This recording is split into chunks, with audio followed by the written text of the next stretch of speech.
The sound came first. 2 cracks. Sharp. Final. The kind that makes combat medics stop breathing because they know exactly what bones sound like when they break the wrong direction. 301. Navy SEALs stood frozen. Not one muscle moved. On the mat, 2 elite operators men who had survived firefights, explosions, and missions most people would never know existed lay twisted in positions the human body was never meant to hold. Between them stood a 21-year-old woman, breathing steady, expression unchanged. 4 seconds. That's all it took. Neptune Command, Alaska. 0847 hours. The morning everything changed. Before we continue, subscribe to this channel and follow this story to the end. Comment your city below. I want to see how far this story travels. Now let's go back. 8 hours earlier, when nobody knew her name. The helicopter dropped through the cloud cover at exactly 0600 hours. Inside Maya, Sinclair sat with her duffel bag between her boots, hands resting on her knees, eyes fixed on nothing in particular. She was 21 years old, 5'3", 118 pounds.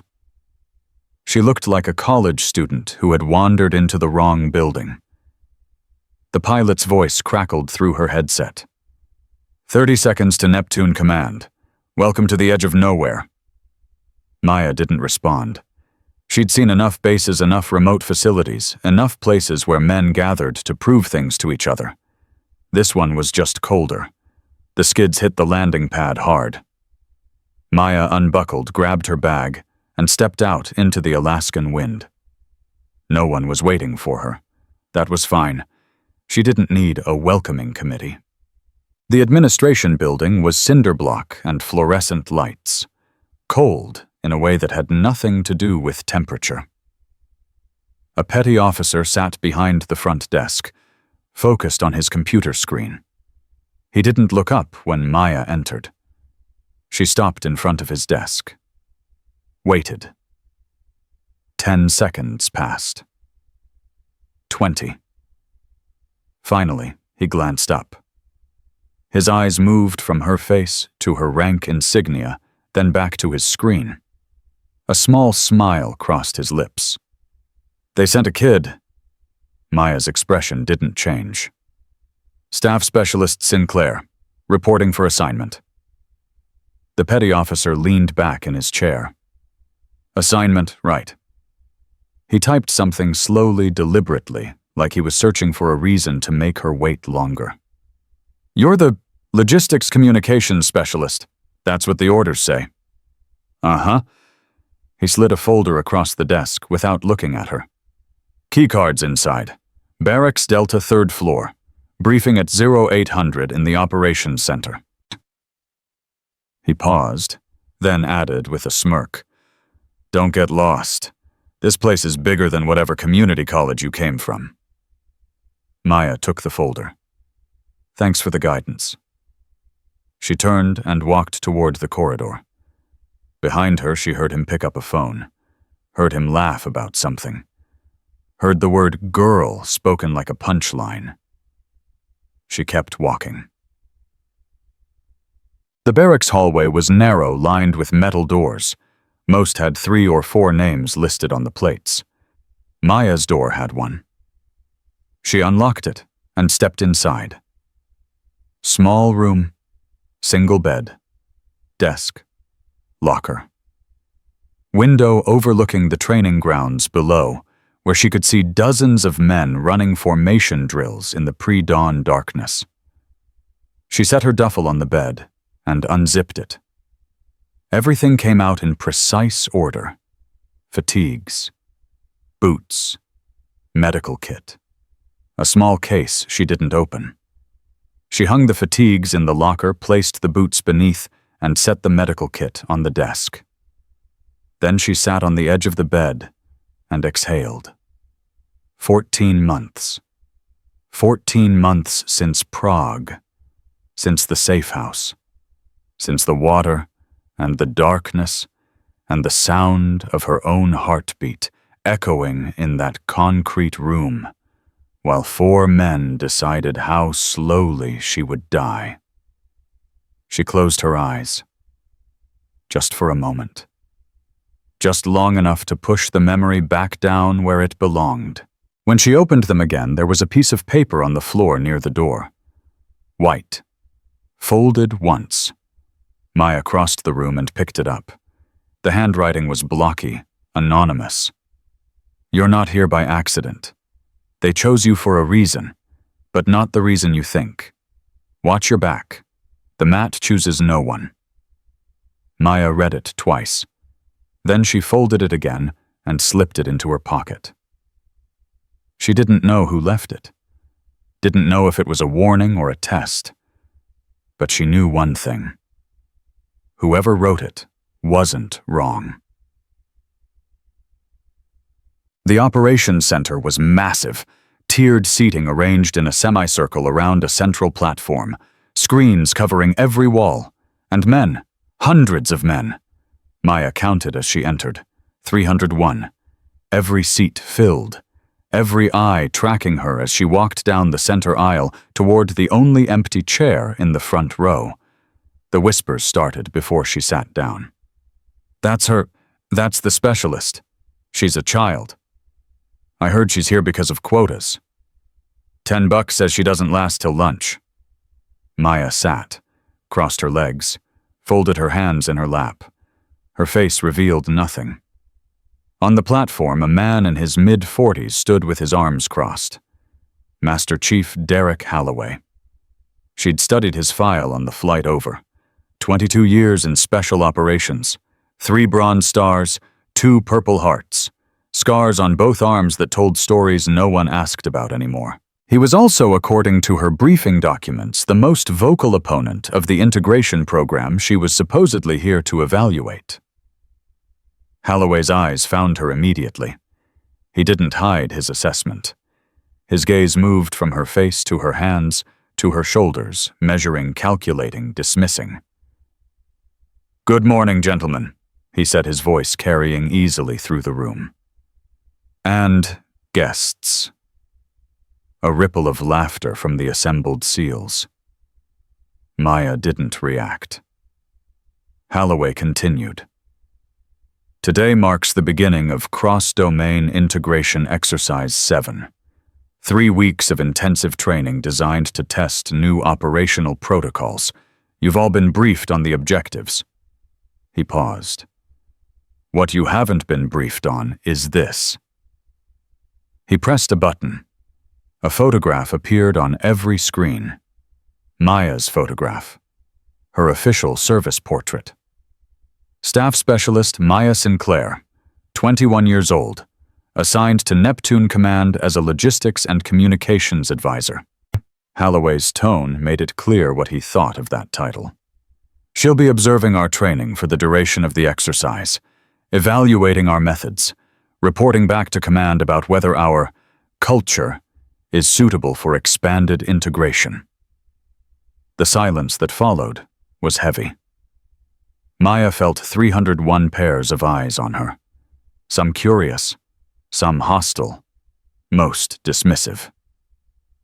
A voice from the back rows called out, "With all due respect, Master Chief, I don't see how a communications specialist contributes to tactical readiness training." Holloway's expression didn't change. "Neither do I, Briggs, but those are our orders." More laughter, less restrained this time. Maya turned her head. Found the voice. A massive operator in the 7th row. Shaved head. Arms like tree trunks. He was grinning at her like she was entertainment. She held his gaze for 3 seconds, then turned back to face the front. Briggs' grin faltered just slightly. The mess hall was crowded, but Maya found an empty table in the corner. She sat with her back to the wall, her tray in front of her, and began eating alone. She was on her third bite when a shadow fell across the table. A younger operator, mid-20s, sandy hair, nervous energy in his shoulders. He stood holding his own tray, looking at her like he was trying to decide if sitting down would be a career-ending mistake. "This seat taken," Maya gestured at the empty chairs. "Pick one." He sat across from her, glanced over his shoulder to make sure no one was watching too closely. Then he leaned forward and spoke quietly. "You should leave." Maya chewed, swallowed. "That's a strange thing to say to someone you just sat down with." "I'm serious." His voice dropped even lower. "Before the demonstration this afternoon, you should find a reason to not be there." "What demonstration?" He hesitated. "The restraint protocol exercise. Standard training drill. 2 volunteers demonstrate control techniques on a third party." He paused. "Except today you're going to be randomly selected as the third party." Maya set down her fork. "Randomly, that's what they'll call it." "And the volunteers, Briggs and Vasquez, they've been practicing a specific takedown for 2 days. It's designed to look like a training accident, but..." He trailed off. "But what?" "But you'll get hurt, maybe badly, and medical response will be delayed." Maya studied his face. Young, conflicted, scared. "Why are you telling me this?" He looked away. "Because what they're planning isn't training. It's a message." "What message? That you don't belong here. That none of you ever will." He pushed back from the table. "I've said too much, just don't be there. Find an excuse. Nobody will blame you for being sick." He stood to leave. "Wait," Maya said. He stopped. "What's your name?" He hesitated. "Cole. Jonas Cole." "Jonas." Maya picked up her fork again. "Tell me something. Did you ever wonder why they picked me specifically for this program out of thousands of candidates?" Cole frowned. "I assumed politics, quotas, the usual." Maya took another bite, chewed slowly. "There's no politics where I come from, Jonas. Only results." "I don't understand." "You will." She looked up at him. "This afternoon. Don't blink." Cole stared at her for a long moment. Then he walked away, shaking his head, like he'd just witnessed someone volunteer for their own execution. Maya finished her meal alone. Back in her quarters, Maya stood at the window watching the training grounds below.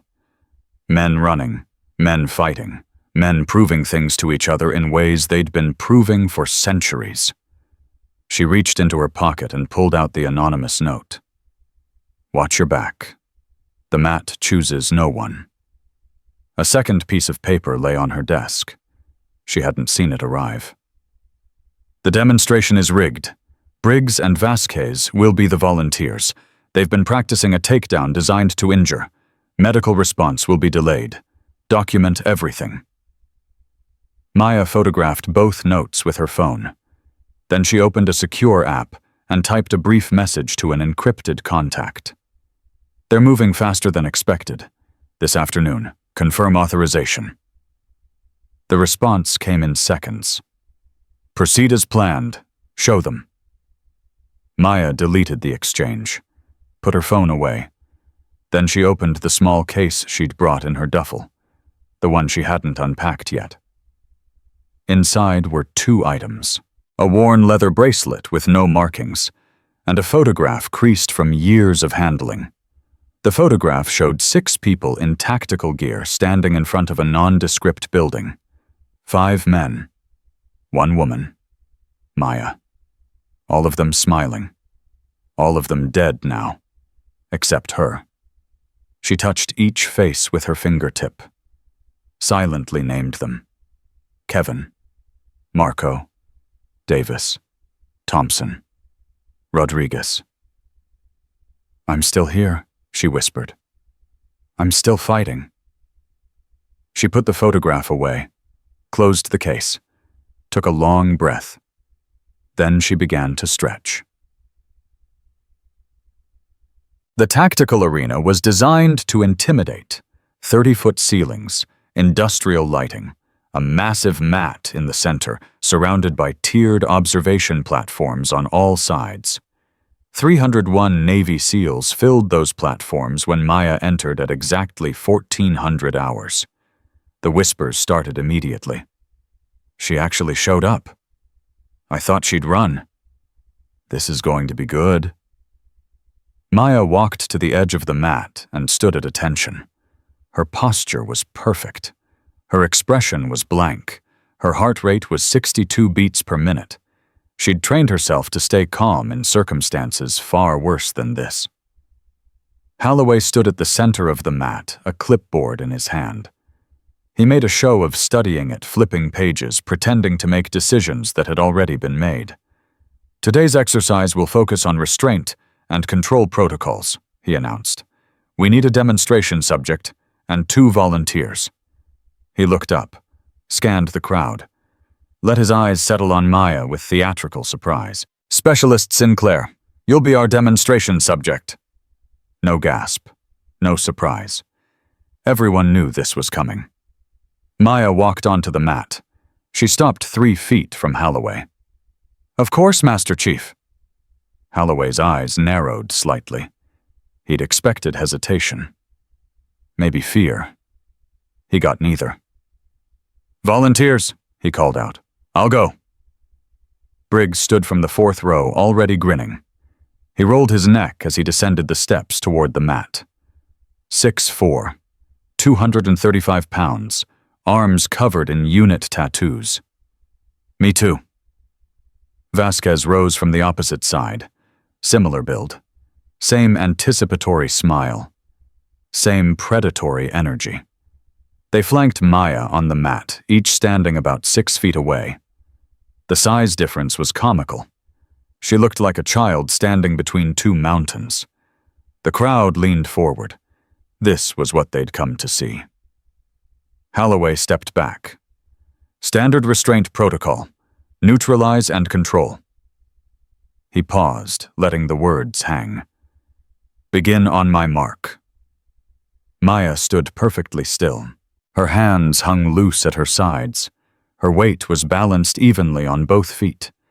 Her breathing was slow and steady. Briggs cracked his knuckles. Vasquez rolled his shoulders. The arena went silent. 301 men held their breath. "Mark!" Briggs moved first. Fast for his size, faster than most people expected from a man that large. His right arm swept toward Maya's shoulder, the grab designed to spin her off balance, while Vasquez moved in from the left. They had practiced this exact sequence dozens of times. Timing perfect. Angles perfect. The girl wouldn't know what hit her. What happened next would be replayed on security footage for years to come, studied in training sessions, analyzed by specialists who still couldn't quite believe what they were seeing. In the first half-second, Maya didn't retreat. She stepped into Briggs' attack, closing the distance so fast, his grab found only empty air where her shoulder should have been. At 1 second, her left hand found his wrist. Her right found his elbow. Not grabbing, guiding, redirecting his momentum the way a river redirects water.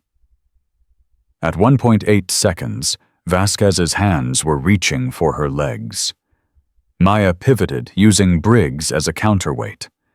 Her heel drove into the side of Vasquez's knee, not the front where the joint was strong, but the side where ligaments hold everything together through tension alone. The crack was audible from the back row. Vasquez went down, his scream cutting through the silence.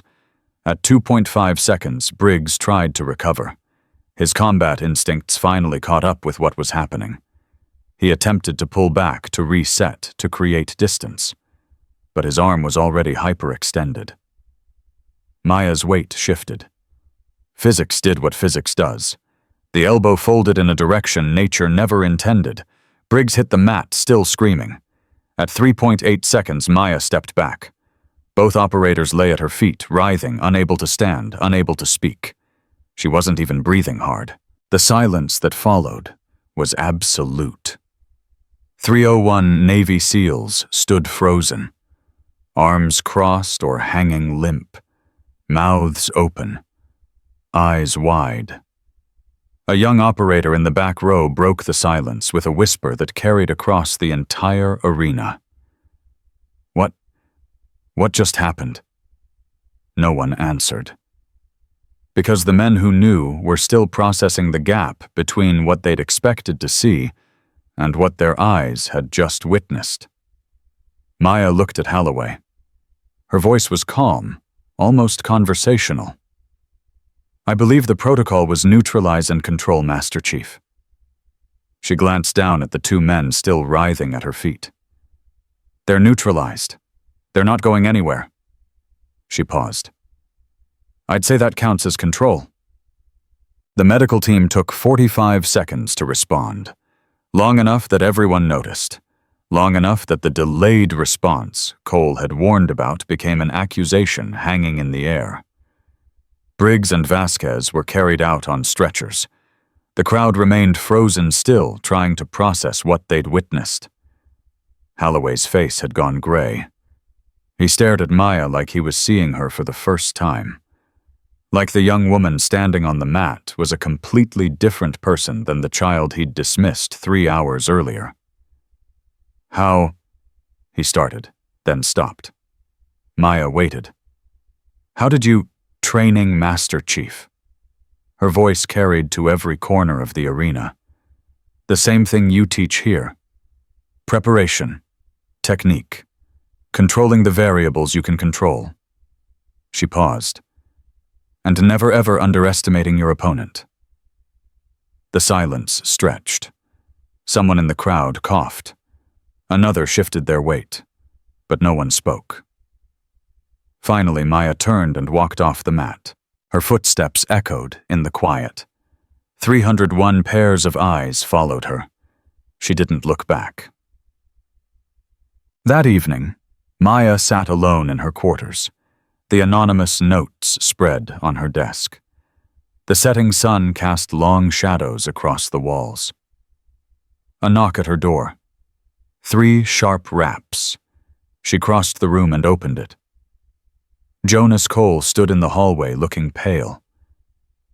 "Can I come in?" Maya stepped aside. Cole entered, his eyes sweeping the room before settling on her. "I watched the footage. They've already circulated it through the entire facility." "Good." "Good," he stared at her. "You just ended 2 careers. Briggs will need reconstructive surgery on that elbow. Vasquez will never run the same again." "They attacked me, Cole. I defended myself. With restraint techniques no one's ever seen before. Movements that aren't in any training manual." He stepped closer. "Who are you, really?" Maya held his gaze. "I'm exactly who my file says I am, a logistics and communications specialist." "Bullshit. Believe what you want." Cole shook his head. "The way you moved, I've been around operators my whole career, watched the best in the world train. I've never seen anything like that." Maya said nothing. "The way you read them. Knew exactly where they'd be, exactly when they'd move. It was like you were watching from outside your own body." Still nothing. Cole's voice dropped. "What happened to you? How does a 21-year-old move like that?" Maya turned away, walked to the window, looked out at the darkening sky. "There are things that happen to people, Cole. Things that change them. Things that teach lessons no training program could ever teach." She paused. "The kind of lessons you only learn when dying is the alternative." "What kind of things?" Maya didn't answer. Cole waited. When it was clear she wasn't going to elaborate, he headed for the door, but he stopped with his hand on the handle. "For what it's worth," he said quietly. "I'm glad you showed up today. I'm glad you didn't run. Why?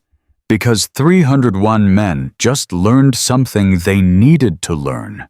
Something that'll change how they think, how they train, how they treat the next woman who walks through those doors." He opened the door, looked back. "Whatever you are, Sinclair, you're not what any of us expected." "No," Maya said quietly. "I'm not." Cole left. The door clicked shut. Maya stood at the window for a long time, watching the lights of Neptune Command flicker to life across the base. Somewhere out there, 301 operators were talking, processing, trying to make sense of what they'd seen. By morning, every SEAL team in the fleet would know her name. By next week, the story would be legend. But tonight, she was just a 21-year-old woman standing alone in a small room carrying ghosts she could never put down and lessons she'd paid for in blood. 14 months ago, 4 men had tried to break her in a concrete room in Prague. They'd had 72 hours. All the time in the world. She'd walked out. They hadn't. Today was nothing compared to that. Today was just the beginning. The knock came at 0300 hours. Hard. Urgent. The kind of knock that meant someone wasn't asking permission. Maya was awake before the second rap. She'd learned to sleep light years ago, back when closing your eyes too deeply could mean never opening them again. She crossed the room and opened the door. Master Chief Holloway stood in the hallway. Alone. No witnesses. His face was carved from stone, but his eyes told a different story. Something between fury and fear. "We need to talk," he said. "It's 3 a.m, Master Chief." "I'm aware of the time." Maya studied him for a moment. Then she stepped aside. Holloway entered. His presence filled the small room. He didn't sit, didn't look around, just stood in the center and faced her like they were about to begin a very different kind of fight. "Who sent you?" he asked. "Command sent me. You saw the orders." "I saw orders that said you were a logistics specialist. I saw a 21-year-old girl who was supposed to observe training and write reports." His voice dropped. "What I saw on that mat today wasn't a logistics specialist." Maya said nothing. "Briggs is in surgery right now. Vasquez can't walk without assistance. 2 of my best operators taken apart in 4 seconds by someone who supposedly pushes paper." Holloway stepped closer.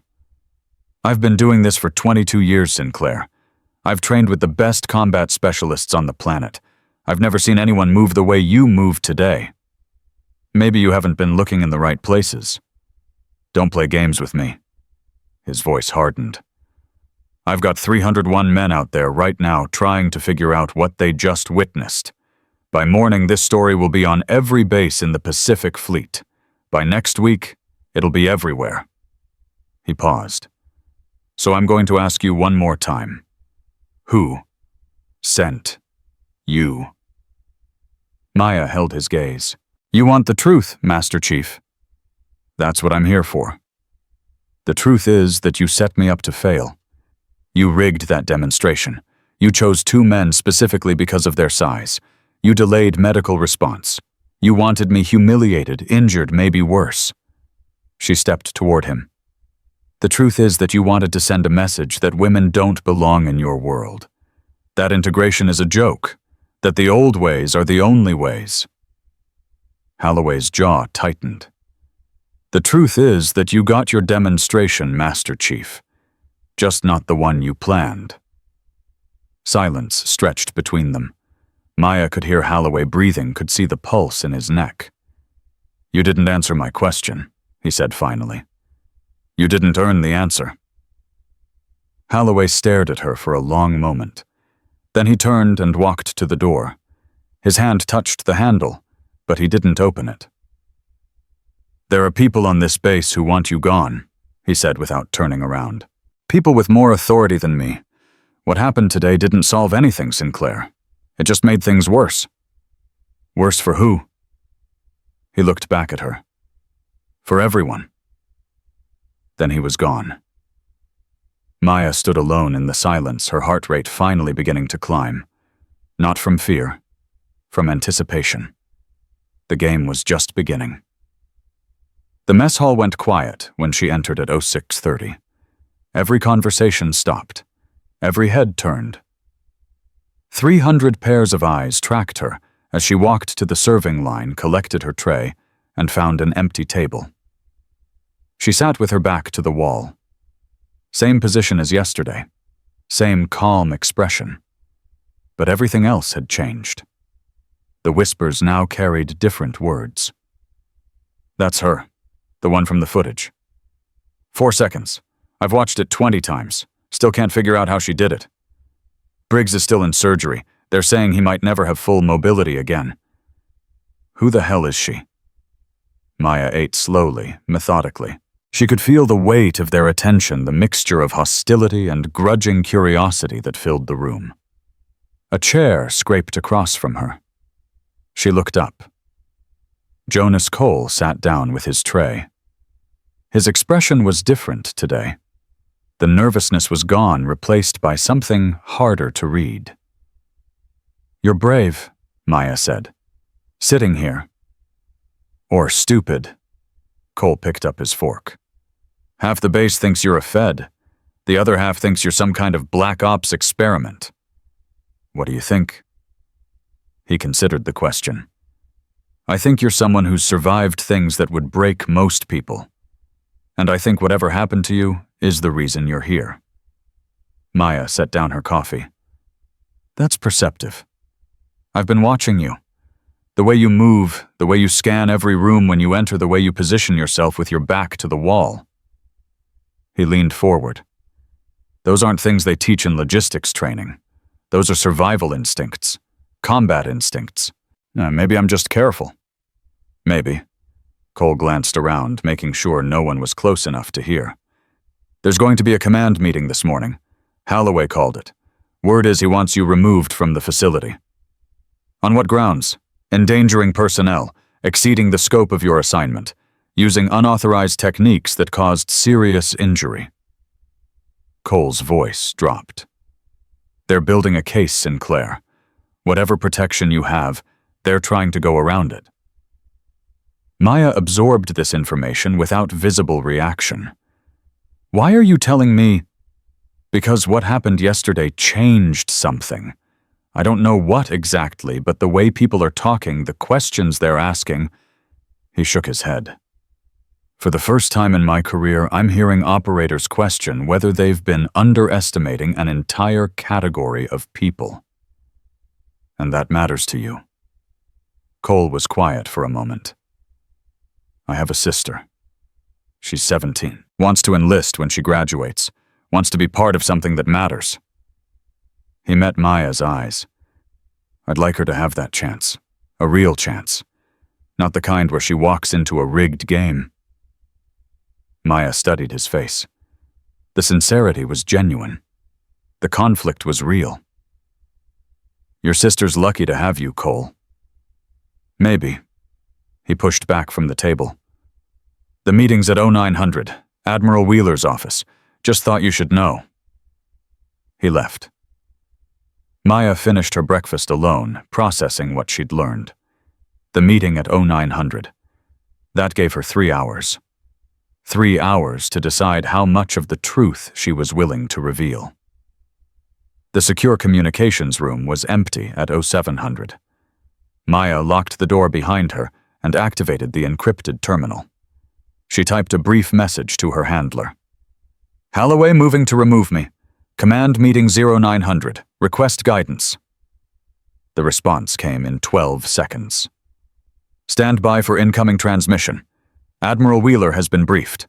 Your cover will be maintained. Continue as planned." Maya deleted the exchange. but before she could log out, another message appeared. Be advised, internal intelligence suggests hostile elements within Neptune Command. Not all threats wear uniforms. Trust no one. She stared at the words for a long moment, then deleted them too. Hostile elements. Internal intelligence. This assignment was more complicated than she'd been told. The knock on Admiral Wheeler's door came at exactly 0900. Maya stood at attention in the corridor waiting. The door opened. A aide gestured her inside. The office was functional sparse. Behind the desk sat Admiral Catherine Wheeler, 62 years old, the first female flag officer to oversee SEAL operations. Her face revealed nothing. Holloway stood to the left, arms crossed. To the right was Commander Elias Pope, the facility's commanding officer, and a man Maya didn't recognize. Gray suit, no insignia. Government, but not military. Staff Specialist Sinclair, Admiral Wheeler said. Please sit. Maya took the indicated chair. She could feel Holloway's eyes boring into the side of her head. Wheeler opened a folder on her desk. I've reviewed the footage from yesterday's demonstration. I've also reviewed the medical reports on operators Briggs and Vasquez. She looked up. Would you like to explain what happened? I defended myself, Admiral. With techniques that caused permanent injury. With techniques that were proportional to the threat. Maya's voice remained steady.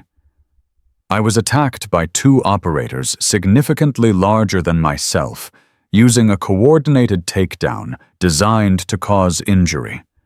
I responded with the minimum force necessary to neutralize that threat. Holloway stepped forward. Minimum force Briggs will be lucky if he ever regains full use of his arm. Briggs will recover, Maya said. If I had used maximum force, he wouldn't have left that mat alive. Silence. The man in the gray suit leaned forward. That's an interesting statement, Specialist Sinclair. Would you care to elaborate? Maya looked at him. Who are you? Someone who's curious about how a 21-year-old logistics specialist acquired skills that most combat operators spend decades developing. Wheeler cleared her throat. Mr. Harrison is from the Defense Intelligence Agency. He has some questions about your background. My background is in my file. Harrison smiled. It didn't reach his eyes. Your official file, yes.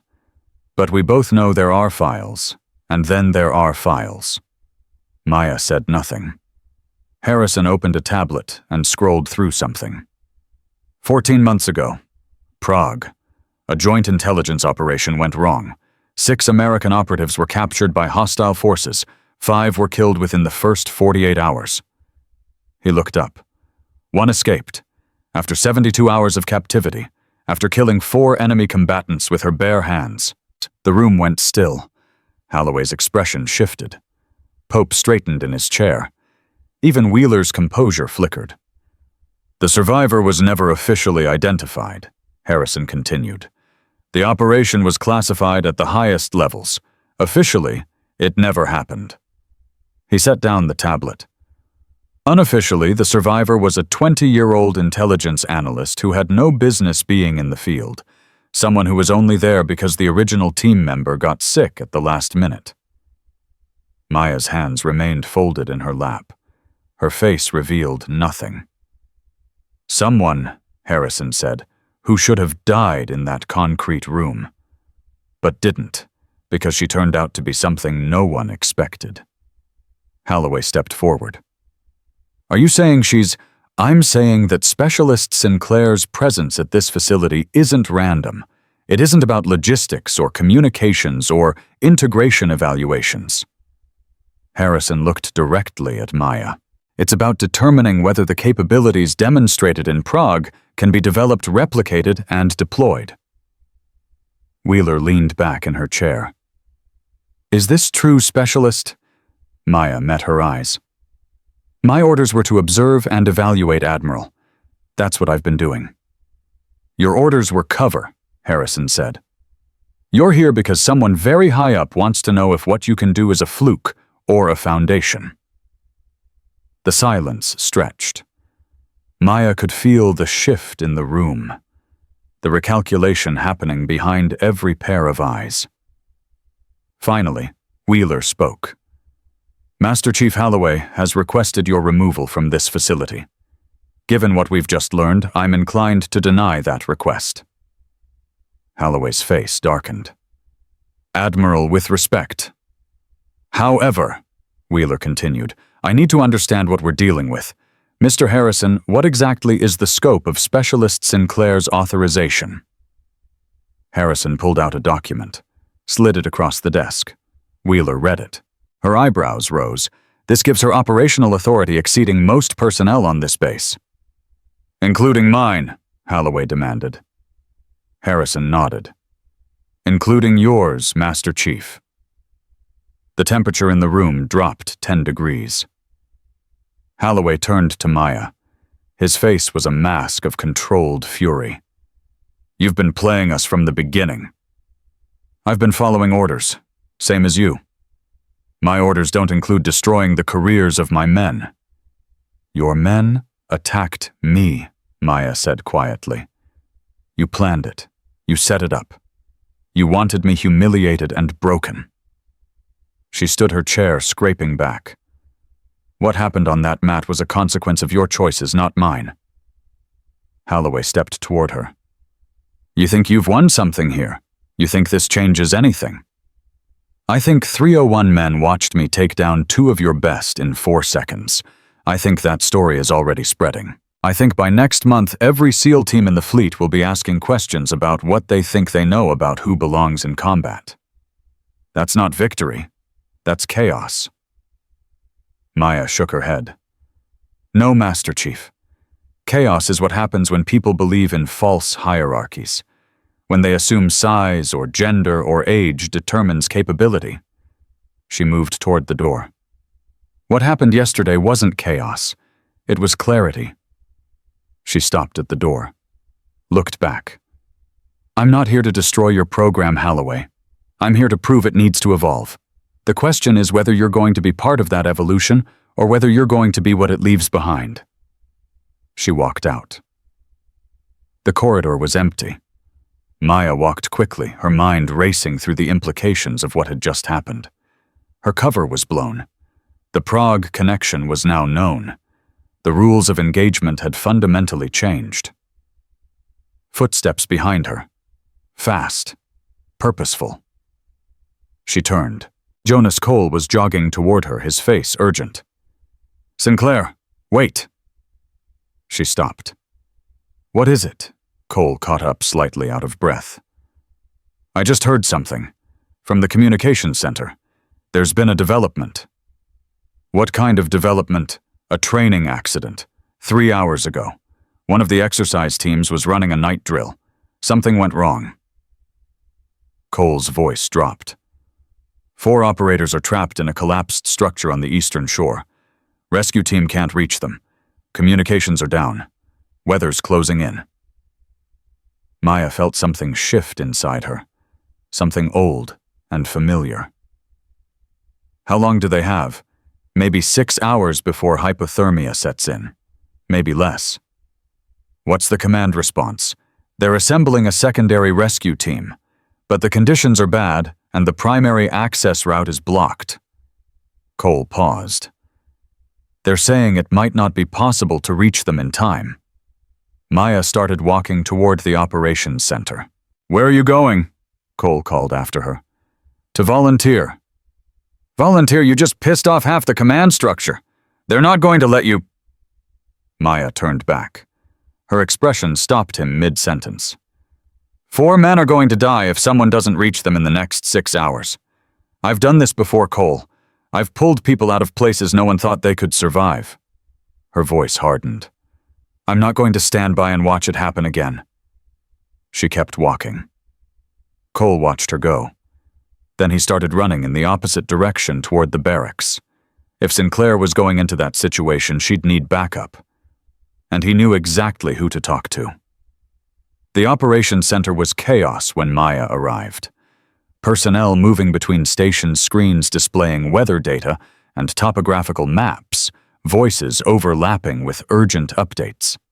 She found Holloway in the center of it, directing operations with the kind of focus that came from decades of experience. Whatever had happened in Wheeler's office, he was still the man in charge during a crisis. "Master Chief," Maya said. He turned. His expression flickered with surprise, then hardened. "What do you want, Sinclair?" "I want to help with the rescue operation." "Not happening. 4 men are trapped. Time is critical. I have relevant experience." "You have relevant experience in destroying careers. That's what you have experience in." Maya stepped closer, lowering her voice so only he could hear. 14 months ago, I pulled 2 men out of a flooded compartment at 180 feet depth in water cold enough to stop a heart in 3 minutes. I've done emergency extractions in conditions most people can't imagine. Whatever happened between us in that meeting, those 4 operators don't deserve to die because you're angry at me. Holloway stared at her. The fury was still there, but something else was creeping in. Doubt. Calculation. "You're not trained for this kind of operation. I'm trained for things you can't even imagine. The terrain is dangerous. The weather is getting worse. I don't care about weather. I care about bringing those men home." The operations center continued its chaos around them, but in that moment there was only the 2 of them locked in a silent negotiation that would determine whether 4 men lived or died. Finally, Holloway spoke. "If you get yourself killed out there, it's not my responsibility."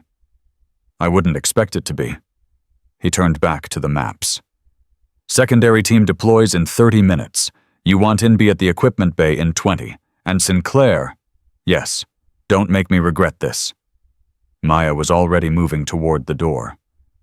19 minutes later, she stood in the equipment bay, gearing up alongside a team of operators who looked at her with expressions ranging from skepticism to outright hostility. One of them stepped forward.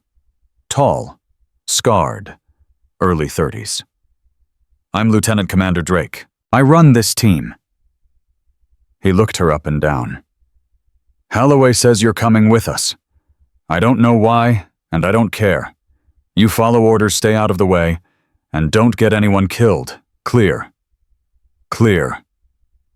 Drake turned to his team. "We deploy in 10. Check your gear. This is going to be rough." Maya finished securing her equipment. The weight of it was familiar, comforting in a way that probably said something about her that she didn't want to examine too closely. A voice behind her. "You sure about this?" She turned. Jonas Cole stood in the doorway, fully geared. "Cole, what are you doing here?" "Volunteering." He walked toward her. "You're not the only one who doesn't want those men to die." Drake looked up. "Cole, you're not on this team." "I am now, sir. Holloway cleared me." Drake looked between them, then shook his head. "Fine. But if either of you slows us down, I'm leaving you behind." Maya and Cole exchanged a look. "We won't slow you down," Maya said. Drake grunted and returned to his preparations. Cole moved closer to Maya. "I talked to some of the others about what happened in that meeting, about Prague." "What did they say?" "They said they want to see what you can do, for real." He paused. "They said if you can bring those men back, everything changes." Maya zipped her jacket closed. "Then let's bring them back." The helicopter hit turbulence 3 minutes after takeoff. Maya gripped the overhead rail and watched the team around her. 8 operators plus Cole plus herself.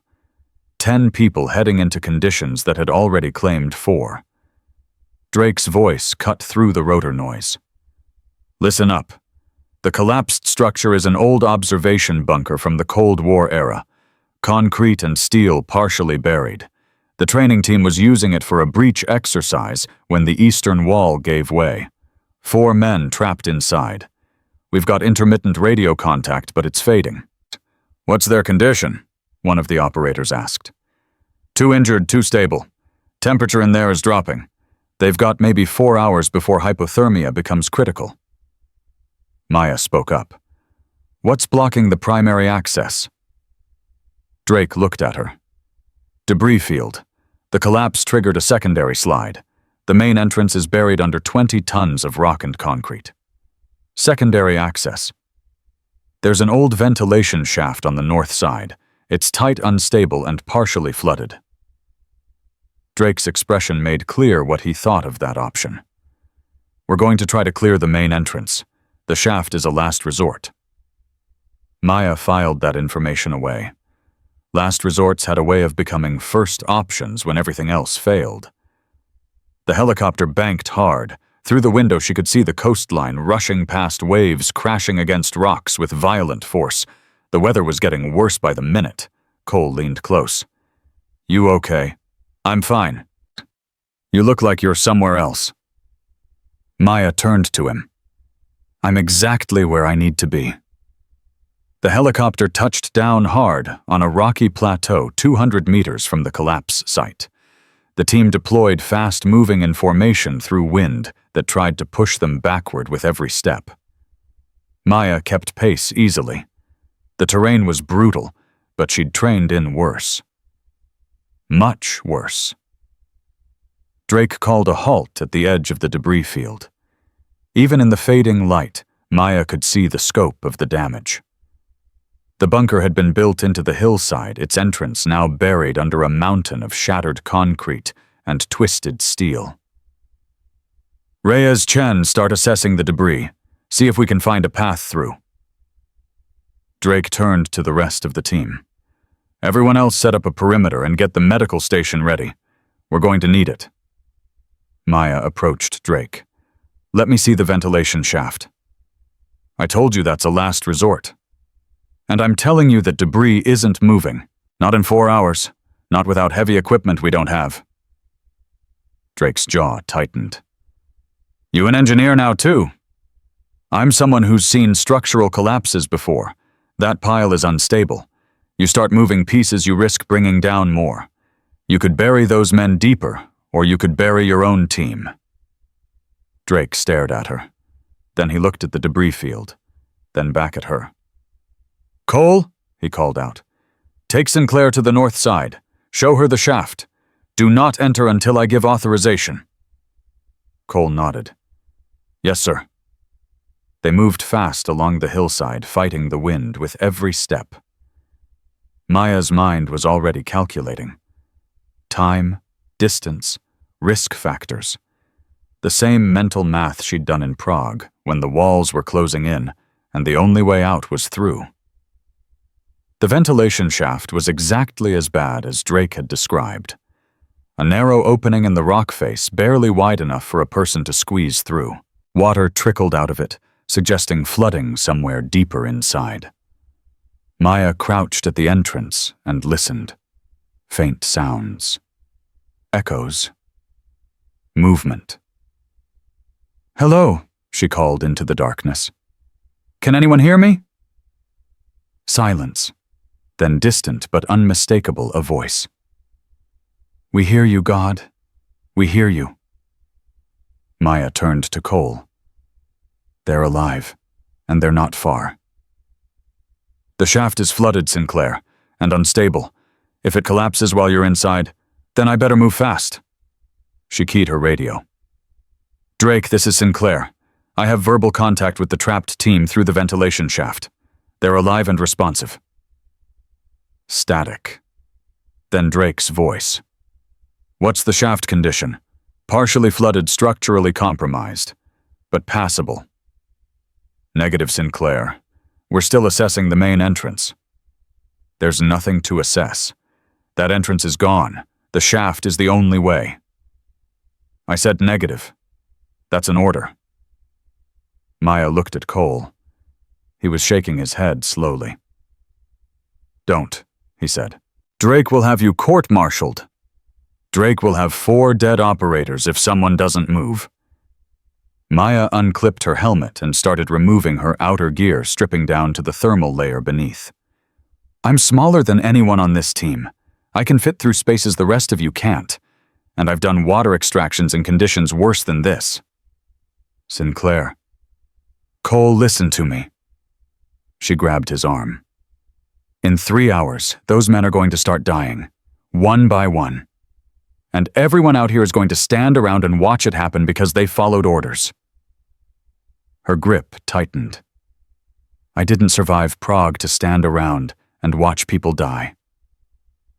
Cole's face was a war of conflicting loyalties, military discipline, human conscience, the orders he'd been trained to follow versus the woman standing in front of him.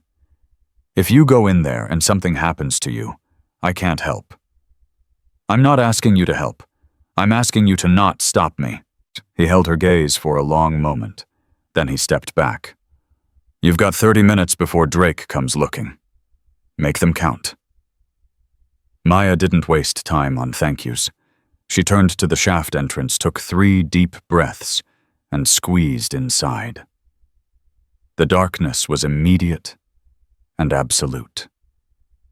Maya moved by, feel her hands finding handholds in the rough concrete walls while her body twisted through spaces that seemed impossibly tight. The water was rising already up to her waist and climbing. She keyed her radio, but got only static. The rock was blocking the signal. She was on her own. The shaft narrowed ahead. Maya exhaled completely and pushed through. Feeling the concrete scrape against her shoulders, her back every inch of her body. For a moment she was stuck, wedged between 2 walls that had no interest in letting her pass. Panic tried to rise. She pushed it down. Panic was a luxury she couldn't afford. She twisted her hips, found a new angle, and forced herself through. The space opened slightly on the other side, and she gasped for breath. The water was at her chest now. She kept moving. The shaft curved downward, then leveled out. Ahead she could see light, faint flickering but real. The trapped team had found some source of illumination. "Hello?" she called out. "I'm coming through. Can you hear me? We hear you." The voice was closer now. Male. Desperate. "Thank God. We hear you." Maya pushed forward. The water rose to her neck. She tilted her head back, keeping her mouth and nose above the surface, while her hands pulled her through the flooded passage. Her fingers found an edge, an opening. She hauled herself up and out, emerging into a larger space where 4 men huddled around a chemical light stick. One of them stared at her like she was a hallucination. "What the? Who are you?" Maya pulled herself fully out of the shaft and assessed the situation. 2 men on the ground, clearly injured, one with a leg wound that had been badly bandaged, the other unconscious head trauma visible even in the dim light. The 2 standing looked battered, but functional. "Staff Specialist Sinclair, rescue team." She moved to the unconscious man first, checking his pulse. Weak, but present. "How long has he been out?" "About 2 hours. He was near the wall when it came down. Took a beam to the head." Maya examined the wound. Concussion at minimum. Possible skull fracture. He needed medical attention she couldn't provide here. "What about him?" She gestured to the man with the leg wound. "Compound fracture. We stabilized it as best we could, but he's lost blood. A lot of blood." Maya's mind raced through options. The shaft was flooded and getting worse. These men couldn't swim through it, not in their condition. The main entrance was blocked. That left one possibility. "Is there any other way out of here, any other access point?" The standing men exchanged looks. "There's an emergency hatch," one of them said. "Upper level, but the ladder collapsed in the cave-in. We couldn't reach it." "Show me."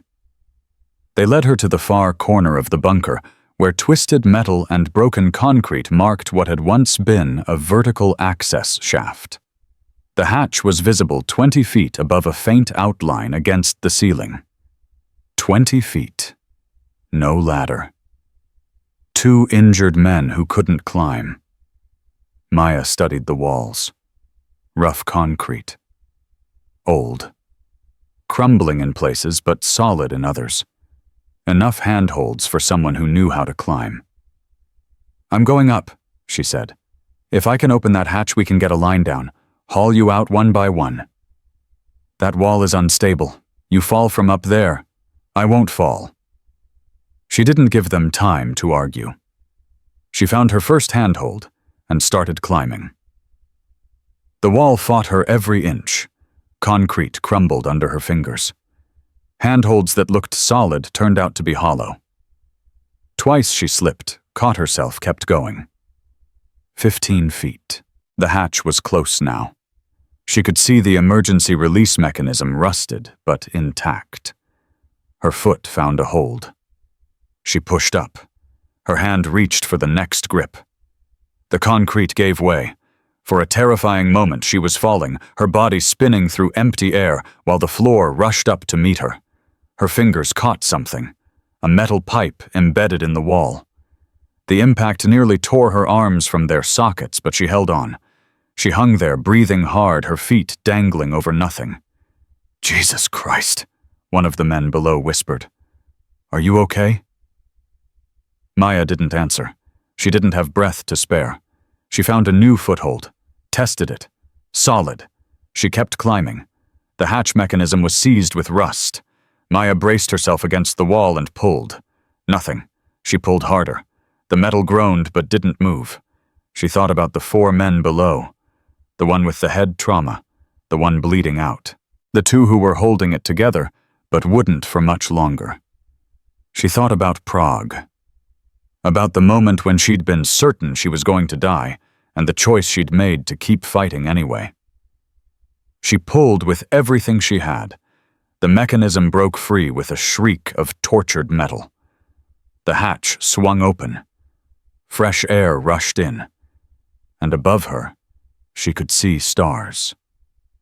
Maya hauled herself through the opening and collapsed on the rocky ground above. For a moment, she just lay there breathing, feeling the wind on her face. Then she keyed her radio. "Drake, this is Sinclair. I'm on the surface north side, approximately 50 meters from your position. I have an open access point to the trapped team. 4 men alive, 2 critical. I need a med team and extraction equipment now."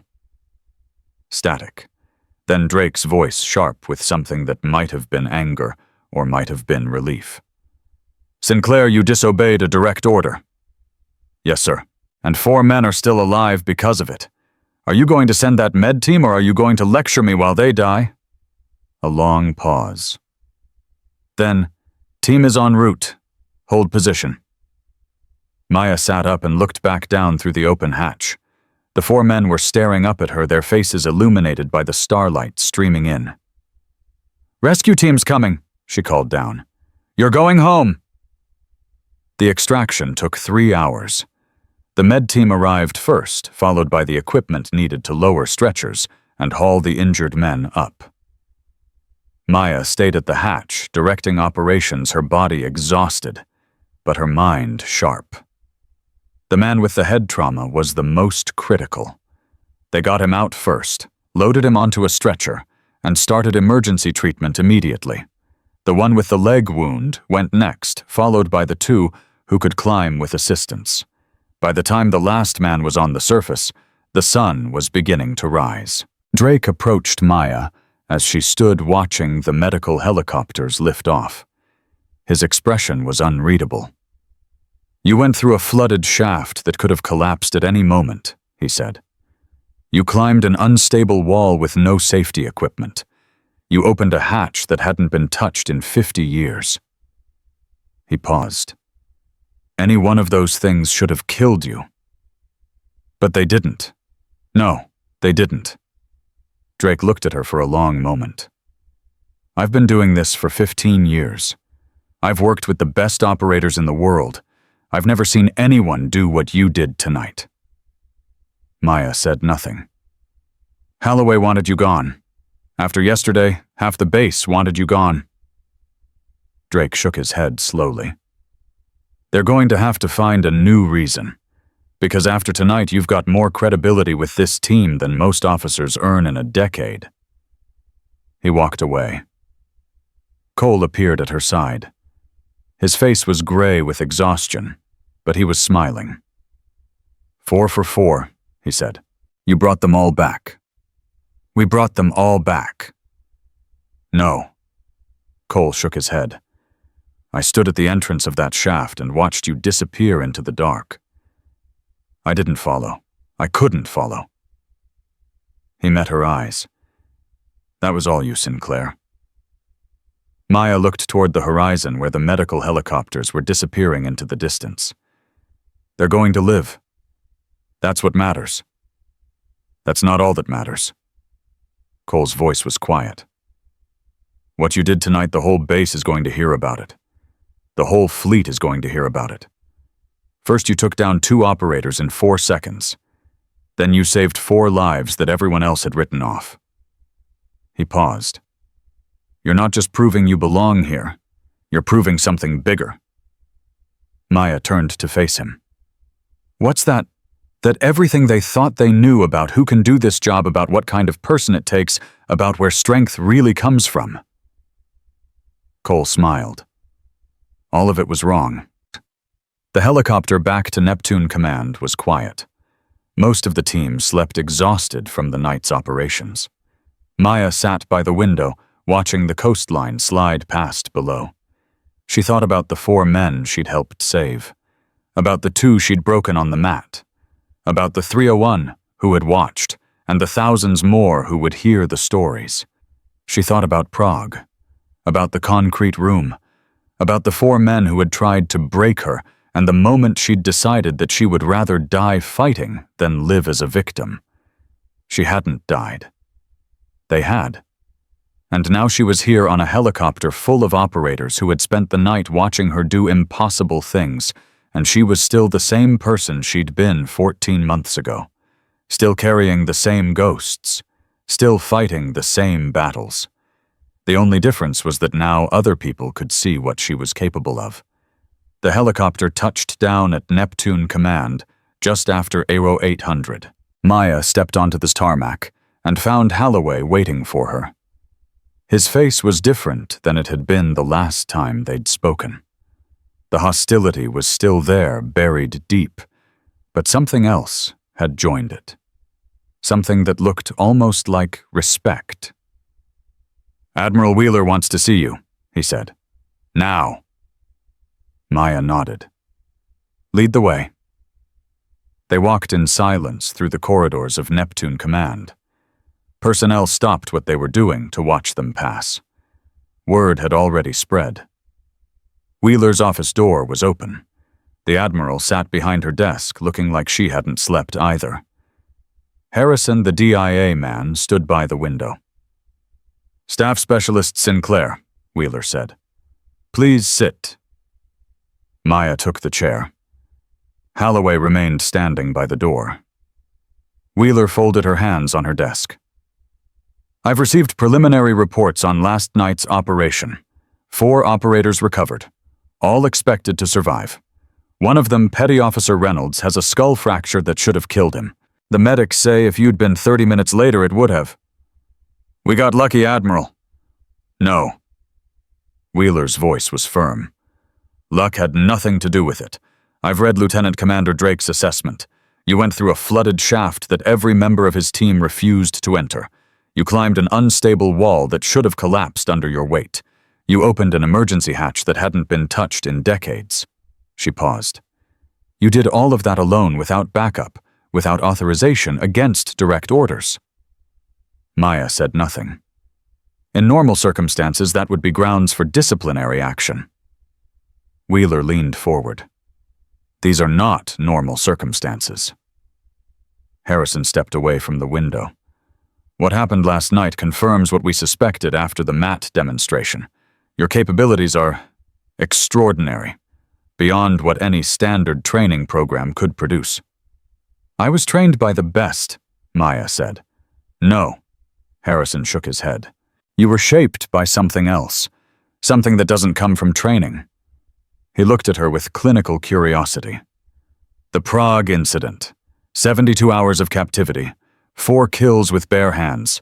That experience rewired something in you, created capabilities that shouldn't exist.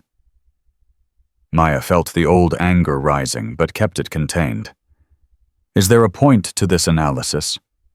The point, Wheeler said, is that we need to decide what to do with you. Your cover is blown. Your true purpose here is known. The question now is whether you continue your evaluation or whether we move to the next phase. What next phase? Wheeler and Harrison exchanged a look. Then the Admiral spoke. We want you to train them. Maya blinked. Train who? The operators here, the SEALs, the support teams, anyone who qualifies.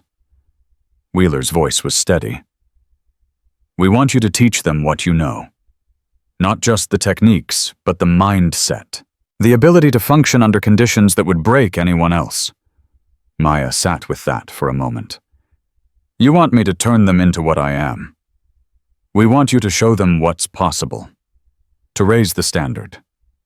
To prove that the assumptions we've been operating under for decades are wrong. Holloway spoke from the door. Admiral, with respect, she's 21 years old. She has no command experience. You can't seriously be suggesting, I'm not suggesting Master Chief, I'm deciding. Wheeler didn't take her eyes off Maya. The integration program has been under attack since its inception. Powerful people want it to fail. What happened on that mat, what happened last night, those are exactly the kind of demonstrations that can shift the entire conversation. Maya thought about it. About everything she'd been through to get here. About everything that lay ahead. I have conditions, she said finally. Wheeler raised an eyebrow. Go ahead. I train them my way. No interference, no observers, no committees deciding what's appropriate. And when operators complete my program, they don't just go back to their units. They become trainers themselves. They pass forward what they've learned. Why? Because culture doesn't change through policy. It changes through people. One at a time. One lesson at a time. Until the old way becomes impossible, and the new way becomes inevitable. Wheeler smiled. It was the first time Maya had seen her smile. Those sound like reasonable conditions. She stood and extended her hand. Welcome to Neptune Command Instructor Sinclair. Maya shook her hand. Behind her, Holloway's expression was impossible to read, but she could feel the shift in the room, the acknowledgement, grudging but real, that something had changed. She had come here as an outsider, a test subject, a target. She was leaving as something else entirely. The first training session was scheduled for 500 the following Monday. Maya arrived at the tactical arena at 4:30, alone in the darkness, preparing the space the way she needed it. By 04:45, operators began filtering in. Not the 301 who had watched the mat demonstration. A smaller group. 42 volunteers who had signed up for what Command was calling the Advanced Tactical Integration Program. Maya watched them enter. Some walked in with skepticism written across their faces, others with curiosity, a few with something that looked almost like hope. Jonas Cole was among them. He caught her eye and nodded. She nodded back.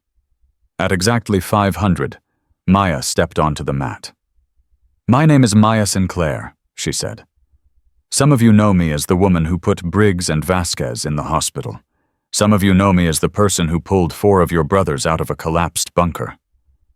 She paused, letting her gaze sweep across the assembled operators. Both of those things are true. Neither of them is why you're here. She began to walk slowly around the edge of the mat. You're here because you want to learn something that can't be taught in any standard program. You want to understand how a 21-year-old woman, 5'3", 118 pounds, can take apart operators twice her size in under 4 seconds. No one spoke. No one moved. The answer isn't technique. Technique is just the delivery system. The answer is something deeper. She stopped walking. It's the ability to see what's coming before it arrives, to read an opponent's intentions in their shoulders, their hips, their eyes, to know where they're going to be and be somewhere else when they get there. She looked at Cole. You. Step forward. Cole walked onto the mat, his expression carefully neutral. Attack me. He hesitated. Ma'am, I said attack me.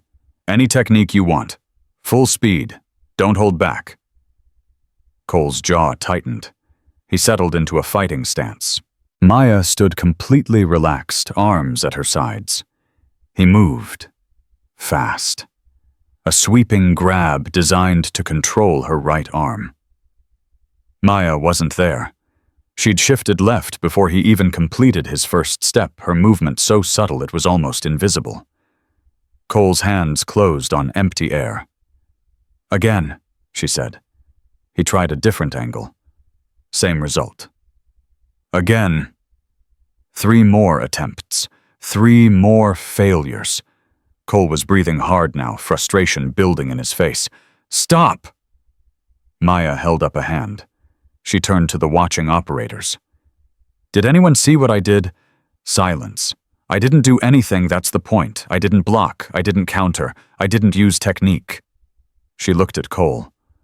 What I did was read. His weight shifted before he moved. His shoulders telegraphed his direction. His eyes told me exactly where he was aiming. She addressed the group again. Your opponents will always tell you what they're going to do. Most people don't see it because they're too busy thinking about what they're going to do. They're focused on their own plan instead of reading the information in front of them. She gestured for Cole to return to the group.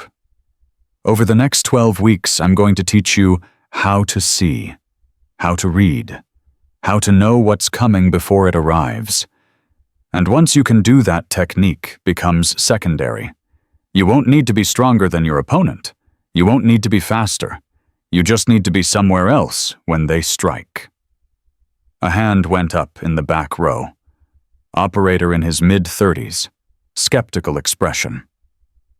Question, Maya said. With respect, ma'am, you're talking about reading opponents. That works in controlled environments. What about actual combat? What about chaos? What's your name? Sergeant Morrison. Sergeant Morrison, have you ever been in a situation where everything went wrong, where the plan fell apart and you had to improvise to survive? Yes, ma'am. Multiple times. What kept you alive? Morrison considered the question. Training, instinct, luck. Instinct. Maya walked toward him. What is instinct, Sergeant? Where does it come from? Experience, I guess. Pattern recognition. Exactly. Instinct is pattern recognition that's been internalized so deeply you don't have to think about it anymore. It just happens. She stopped in front of him. What I'm going to teach you is how to accelerate that process, how to build instincts that normally take decades to develop, how to see patterns in chaos that other people miss. She turned back to the center of the mat. The techniques come later. First, we learn to see. The first week was brutal. Maya didn't teach them fighting techniques.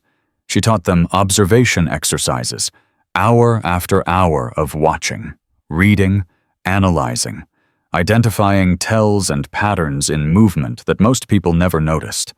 Some operators thrived, others struggled. 3 dropped out after the first 5 days, unable to adapt to a training methodology that was nothing like what they'd experienced before. Morrison was one of the ones who struggled. His instincts were good, built over 15 years of combat experience, but they were also rigid. Hardwired patterns that resisted being rewired. Maya found him alone in the training facility after the 6th day's session. He was sitting on a bench, staring at nothing. "Problem, Sergeant." Morrison looked up. "Permission to speak freely, ma'am. Always." He exhaled. "I don't know if I can do this. The way you see things, the way you move, I've been doing this half my life, and I've never seen anyone operate the way you do." Maya sat down beside him. "What specifically is giving you trouble?" "All of it." He shook his head. "In combat, I react. Something happens, I respond. That's kept me alive for 15 years.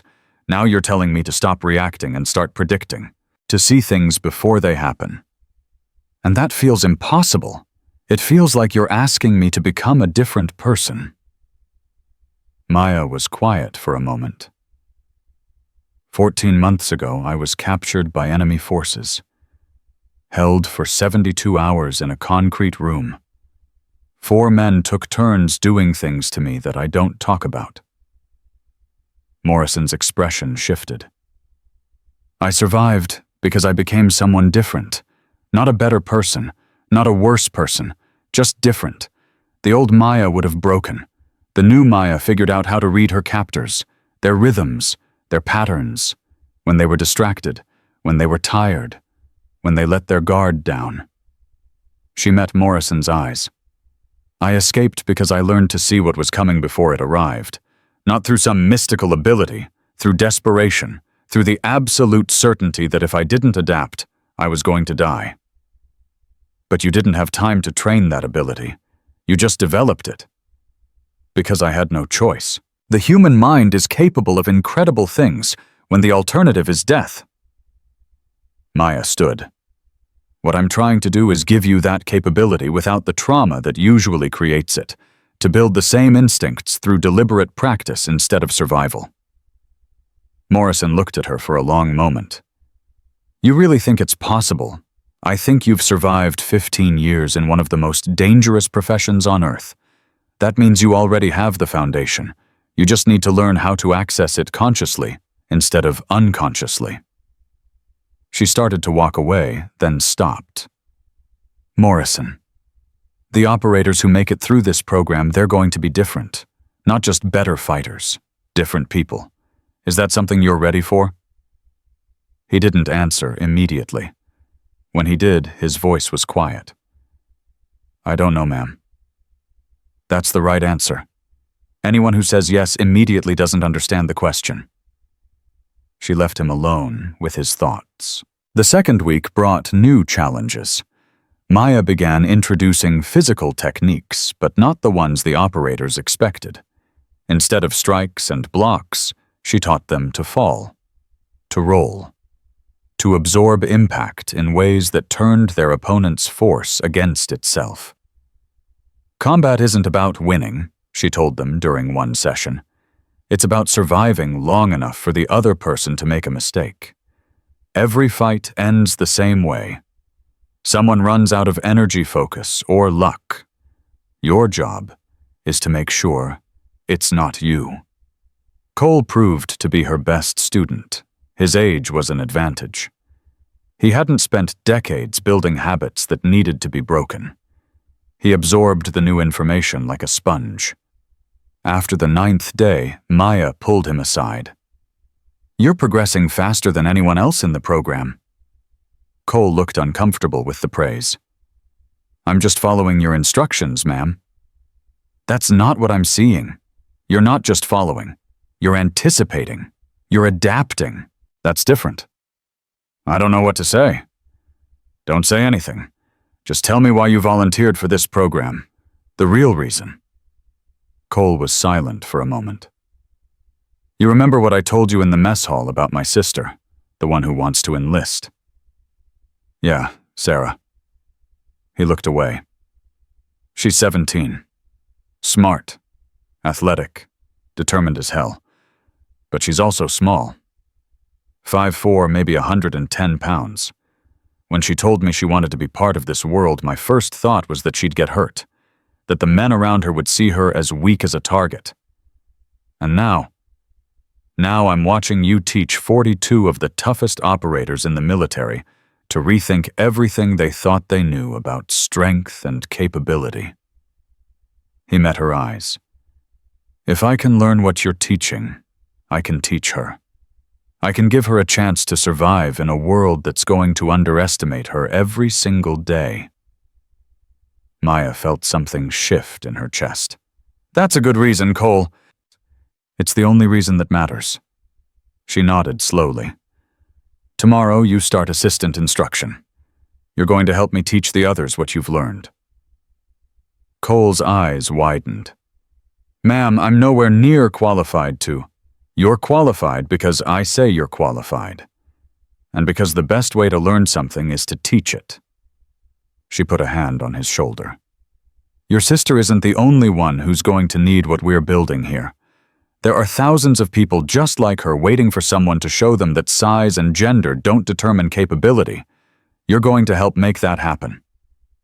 Cole straightened. "Yes, ma'am." "Good. Now go get some sleep.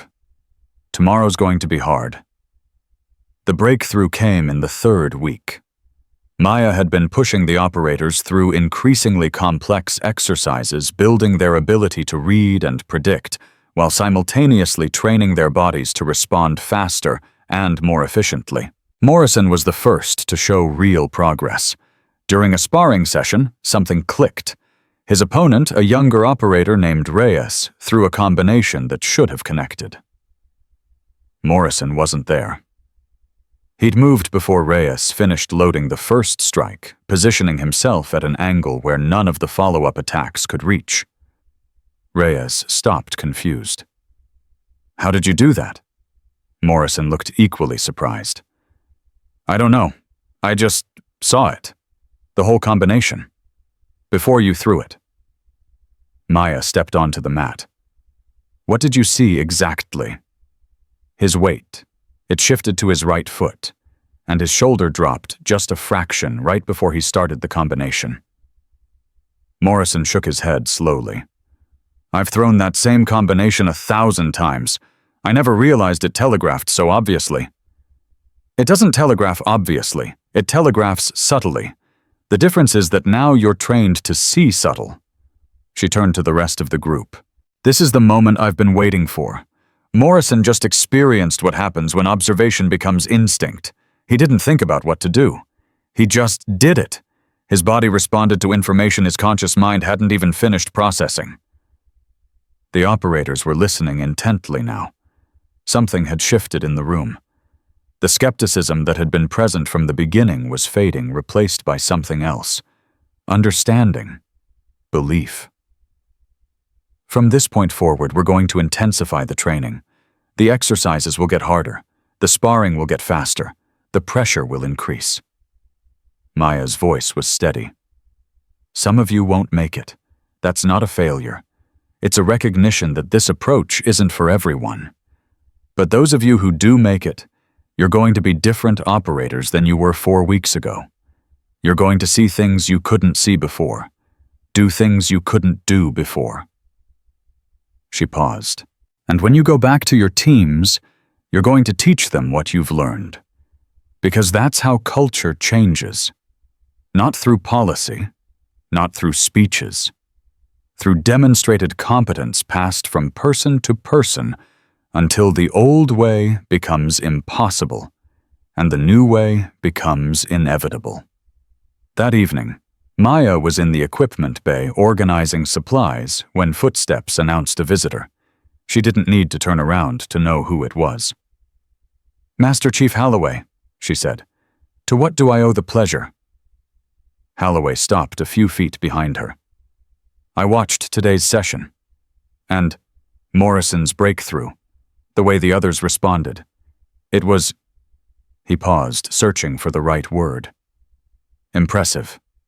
Maya continued organizing. "That's the first positive thing you've said about this program. It's the first positive thing I've felt about this program." She finally turned to face him. His expression was different than she'd ever seen it. The hostility was gone. In its place was something more complicated. Respect, certainly, but also something that looked like grief. "I owe you an apology," Holloway said. "You've already given me one. After the rescue." "That was an apology for what I planned. This is an apology for who I was." He met her eyes. "I spent 22 years believing certain things about this job, about who could do it and who couldn't. Those beliefs weren't based on evidence. They were based on comfort, on the way things had always been." Maya said nothing, waiting for him to continue. "What you did on that mat? What you did in that collapsed bunker? What you're doing with these operators now? It's forcing me to reconsider everything I thought I knew." He shook his head slowly. "I'm 52 years old. I don't like reconsidering things." "No one does." "No, but sometimes it's necessary." Holloway straightened. "I came here to tell you that I'm withdrawing my opposition to the integration program, officially, on the record." Maya felt surprise flicker across her face. "What changed your mind?" "You did. And those 4 men you pulled out of that bunker, and the 42 operators I watched today, learning things I never knew could be taught." He paused. "I spent 2 decades training people to fight. You're training them to see. It's different. It's better. And I was too stubborn to recognize it." "Thank you, Master Chief. That means something." "It should mean more than something. I was your enemy from the moment you arrived. I set you up to be humiliated. I wanted you to fail." His voice dropped. "Instead, you succeeded in ways I couldn't have imagined. That's not something I can ignore." He turned to leave, then stopped. "One more thing. Briggs wants to talk to you." Maya tensed. "Briggs, he's out of the hospital. Arm is in a brace, but he's ambulatory. He asked if you'd meet with him." "Why, that's something you'll have to ask him." Holloway walked toward the door. "Room 217, officers' quarters. If you're willing." He left. Maya stood alone in the equipment bay, processing what had just happened. Holloway had been her most powerful enemy on this base. Now he was something else. Not an ally exactly, but no longer an obstacle. And Briggs wanted to talk. She found room 217 20 minutes later and knocked. "Come in." The voice was muffled, tired. Maya opened the door. Briggs sat on the edge of his bed, his right arm immobilized in a complex brace. He looked smaller than she remembered, diminished somehow. "Sinclair." He didn't stand. "Thanks for coming." Maya remained by the door. "Holloway said you wanted to talk." "Yeah." Briggs looked down at his injured arm. "The doctors say I'll regain maybe 80% mobility. Maybe. Depends on how the nerves heal." "I'm sorry. Are you?" He looked up, his expression unreadable. "You did this to me. On purpose. You knew exactly how much damage you were causing." "I knew you were trying to hurt me. I defended myself." "Yeah, you did." Briggs was quiet for a moment. "I've been in combat for 16 years, fought in places most people can't pronounce, killed men with my bare hands. I've never been afraid of another human being." He met her eyes. "I'm afraid of you." Maya didn't know how to respond to that. "When you took me apart on that mat, I didn't even see it coming. I thought I had you. I thought it was going to be easy. And then..." He shook his head. 4 seconds. Less than 4 seconds. And everything I thought I knew about myself was gone. That wasn't my intention. I know. That's the worst part." He laughed, but there was no humor in it. "You didn't even have to try. You were defending yourself and you still destroyed me. What does that say about everything I've built my career on?" Maya crossed the room and sat in the chair across from him. "It says that your career was built on one set of assumptions, and those assumptions were incomplete. It doesn't mean everything you've done was worthless. It means there are things you didn't know. Things I didn't know nearly killed me. Things you didn't know kept you from growing. There's a difference." Briggs studied her face. You really believe that? I believe that every person has limits they haven't discovered yet, capabilities they haven't developed. You reached the edge of what you knew, and you found someone who knew more. That's not defeat. That's education. Expensive education. He gestured at his arm. The most important lessons usually are. Silence stretched between them. Outside, Maya could hear the distant sounds of the base going about its evening routines. I want to learn, Briggs said finally. Maya raised an eyebrow. Learn what you did to me, how you did it. I want to understand. He leaned forward, his expression intense. Not so I can fight you again. Not for revenge. I want to learn because I spent 16 years thinking I was the best, and in 4 seconds you showed me I was wrong. That kind of wake-up call doesn't come often. I don't want to waste it. Maya considered him carefully. The hostility that had been there from the beginning was gone. In its place was something raw, vulnerable, unexpected. The program runs for 8 more weeks, she said. When your arm heals, if you're cleared for physical training, you can join. Briggs nodded slowly. Thank you. Don't thank me yet. The training is harder than anything you've experienced, and you'll be starting from behind. The other operators have a 3-week head start. I've been behind before. Not like this. She stood and walked to the door. Her hand touched the handle. Sinclair. She turned back. That day on the mat when I came at you, I thought I was going to teach you a lesson. Briggs' voice was quiet. Turns out you're the one who taught me. Maya nodded once. That's how it works, Briggs. The best lessons come from the moments we least expect them. She left him alone with his thoughts. That night, Maya stood at her window watching the lights of Neptune Command flicker in the darkness. Somewhere out there, 42 operators were processing what they'd learned today. Holloway was reconsidering decades of assumptions. Briggs was facing the hardest question a warrior could ask himself. And she was here in the middle of all of it, changing things she'd never expected to change. Her phone buzzed. A message from an encrypted contact. Progress report requested. How do you assess the program's potential? Maya typed her response, slowly choosing her words carefully. Potential exceeded expectations. Cultural shift beginning. Recommend full authorization for Phase 2 expansion. The reply came in seconds. Authorization granted. Additional resources en route. Prepare for scale. Maya set down her phone. Scale. That meant more operators, more training, more responsibility.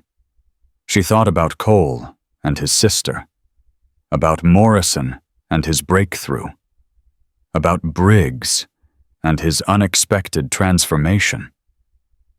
She thought about the 4 men she'd saved from the bunker and the 2 she'd broken on the mat.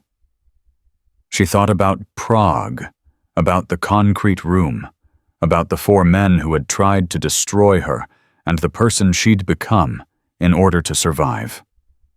Everything that had happened since then had led to this moment. Every trauma, every lesson, every impossible decision. She was exactly where she needed to be. And she was just getting started. 6 months passed faster than Maya expected. The program expanded 3 times. What started with 42 operators grew to 137. What started as an experiment became a standard. What started as doubt became belief. On the morning of this first graduation ceremony, Maya stood at the window of her quarters, watching the sun rise over Neptune Command. The same view she'd had the day she arrived. The same coastline. The same buildings. Everything else was different. A knock at her door. She opened it to find Cole standing in the hallway, dressed in his formal uniform for the first time since she'd known him. "They're ready for you, ma'am." "How many?" "All 112 graduates, plus command staff, plus He paused, a slight smile crossing his face. Plus about 200 additional personnel who requested permission to attend. 200, word spread. People want to see what we built. Maya took a breath, straightened her own uniform. Then let's not keep them waiting. The tactical arena had been transformed. The mat where she'd broken Briggs and Vasquez was now surrounded by chairs arranged in precise military rows. 112 operators sat in the front section, their postures perfect, their eyes forward. Behind them, the observation areas were packed. Maya spotted Holloway near the back, arms crossed, but expression neutral. Harrison from the DIA stood near the command section. Admiral Wheeler sat in the front row waiting. And in the third row of graduates, wearing a brace on his arm but sitting straight as anyone else, was Briggs. Maya walked to the front of the arena. The conversations stopped. Every eye turned to her. 6 months ago, she began, I arrived at this facility as an outsider, a test, a target. She let her gaze sweep across the assembled faces. Some of you wanted me to fail. Some of you set traps to ensure that I would. Some of you believed that what I represented was a threat to everything you'd built your careers on. Silence, absolute and complete. You weren't entirely wrong. What I represented was a threat, not to your careers, not to your capabilities, but to your assumptions, to the beliefs you'd never questioned because they'd always seemed self-evident. She began to walk slowly across the front of the arena. The assumption that size determines strength, that experience always trumps potential, that the way things have always been done is the best way to do them. She paused. Those assumptions were comfortable. They made the world predictable. They let you know where you stood and who you could dismiss. She stopped in front of the graduate section. The 112 operators sitting in these chairs have spent 6 months learning to question those assumptions. They've learned to see what others miss, to predict what others can't, to respond to situations with a level of awareness that most people don't know is possible. Maya's voice strengthened. When you leave this facility, you're not just returning to your teams, you're carrying a responsibility. The knowledge you've gained here isn't for hoarding. It's for spreading, for teaching, for passing forward until what we've built becomes the standard, not the exception. She turned to address the full arena. Culture doesn't change through policy. It doesn't change through speeches. It changes through demonstrated competence passed from person to person, lesson to lesson, until the old way becomes impossible and the new way becomes inevitable. She paused. That's what we started here. That's what you're going to continue. Admiral Wheeler stood and approached the podium. She and Maya exchanged a look of mutual respect before Wheeler addressed the graduates. When Specialist Sinclair was first assigned to this facility, I received 37 formal complaints requesting her removal. 37.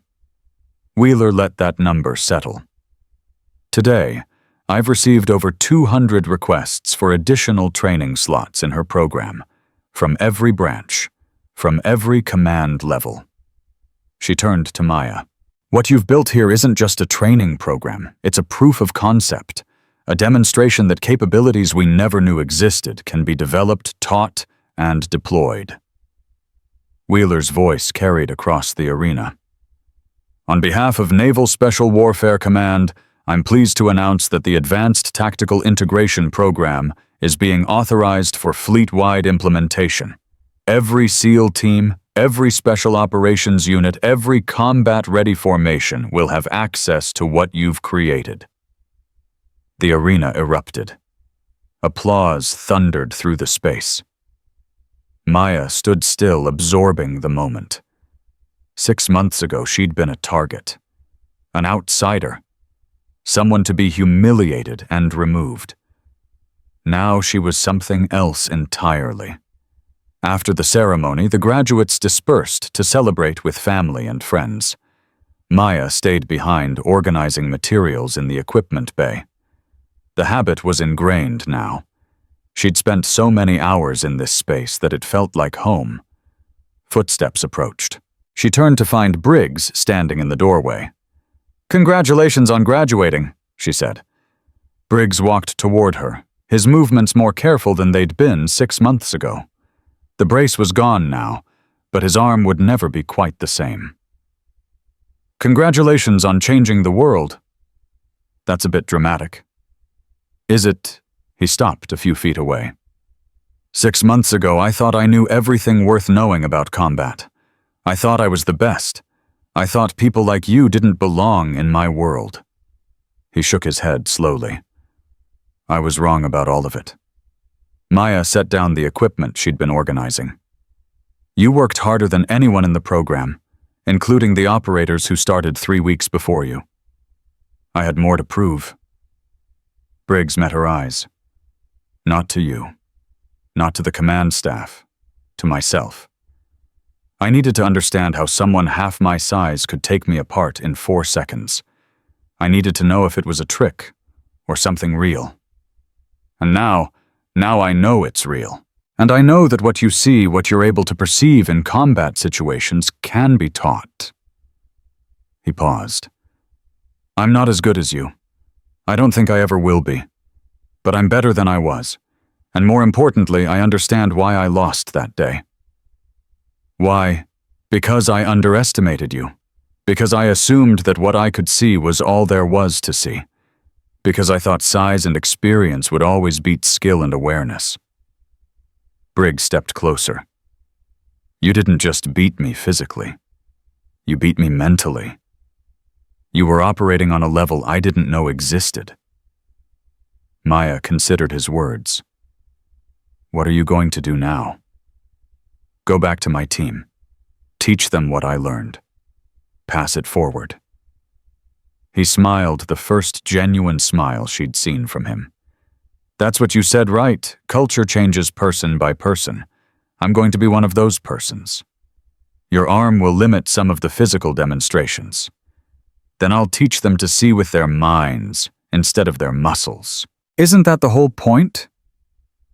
Maya felt something shift in her chest. Pride. Satisfaction. The recognition that even her enemies could become her advocates.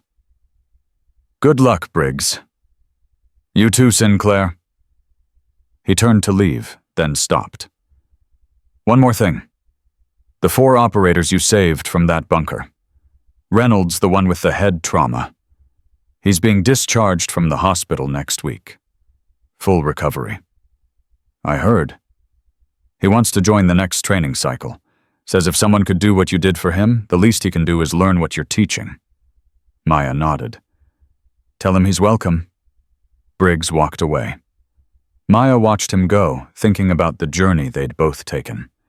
Enemies becoming allies, opponents becoming students, assumptions crumbling under the weight of demonstrated truth. That was how the world changed. Not through force, through example.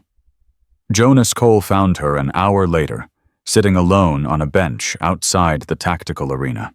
The graduation celebrations were winding down. Personnel were returning to their quarters.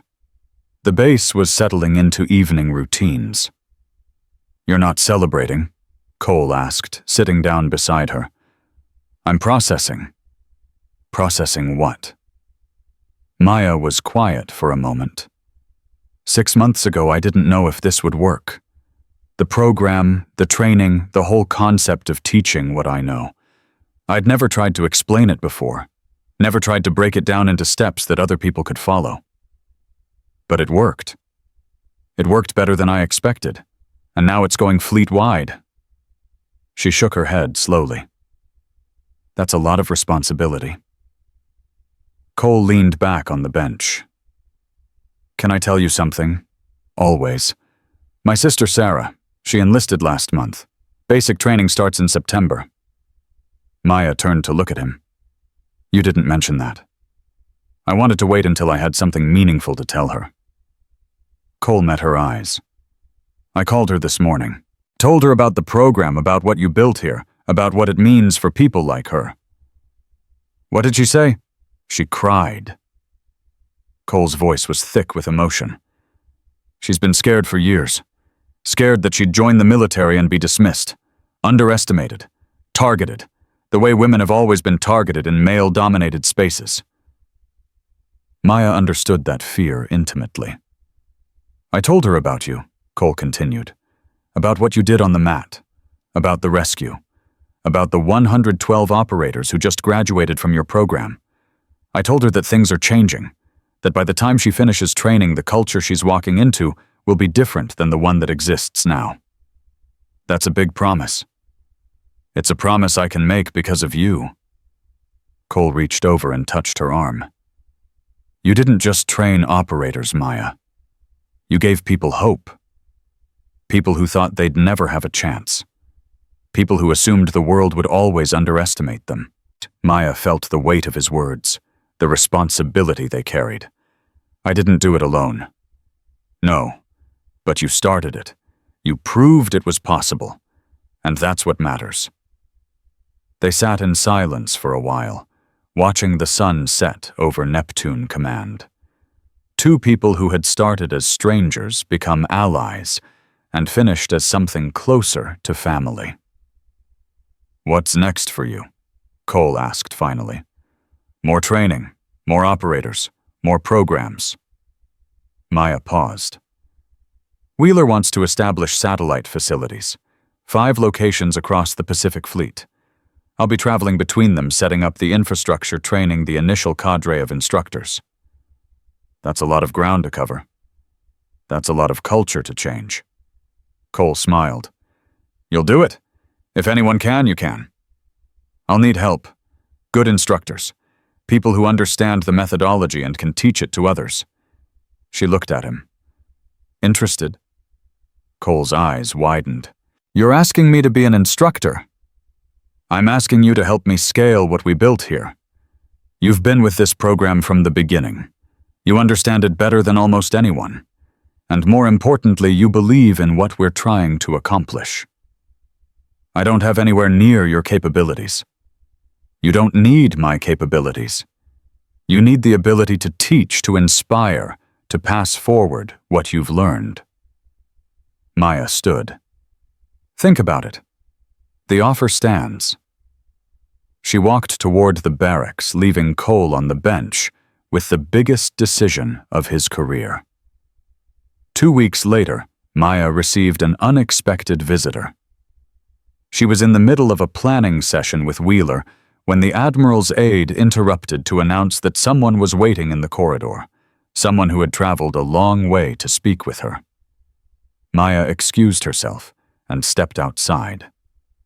A young woman stood by the window, looking out at the training grounds. She was small, 5'4" at most. Athletic build, nervous energy in her shoulders. She turned when she heard Maya approach. Specialist Sinclair. That's right. And you are Sarah Cole. The young woman extended her hand. Jonas is my brother. Maya shook her hand, studying her face. The family resemblance was unmistakable. He told me about you, Sarah continued. About what you did here. About what you're building. She hesitated. I know I shouldn't be here. I'm not even in the military yet. Basic training doesn't start for another 6 weeks. But I needed to see this place. I needed to see you. Why? Because for my whole life, everyone has told me what I can't do. Too small, too young, too female. Sarah's voice hardened. When Jonas told me about you, about how you took down 2 operators twice your size in 4 seconds, about how you saved 4 men that everyone else had given up on, I didn't believe it at first. I thought it was exaggeration. Military mythology. It's not mythology. I know. I've seen the footage. I've read the reports. Sarah stepped closer. I came here because I needed to know it was real. That someone like me could do what you did. That the future doesn't have to look like the past. Maya felt something stir in her chest. The same feeling she'd had when Cole first told her about his sister. The recognition that what she was building mattered to people she'd never met. "It's real," Maya said. "All of it. And the future doesn't have to look like the past. But changing it takes work, hard work, the kind that most people aren't willing to do." "I'm willing." "You say that now. Wait until you're exhausted and broken and everyone around you is telling you to quit. Wait until every muscle in your body is screaming and your mind is telling you that you can't take another step. That's when you find out if you're really willing." Sarah didn't flinch. "I've been underestimated my entire life. I've been dismissed and overlooked and told that I don't belong in spaces where men have always been the standard. I'm used to being told I can't do things." Her jaw set. "I'm also used to proving people wrong." Maya studied her for a long moment. The determination was real. The fire was real. "Your brother is going to be one of my instructors. By the time you finish basic training, this program will be available at multiple locations. If you qualify, if you put in the work, you can apply." Sarah's eyes lit up. "Thank you." "Don't thank me.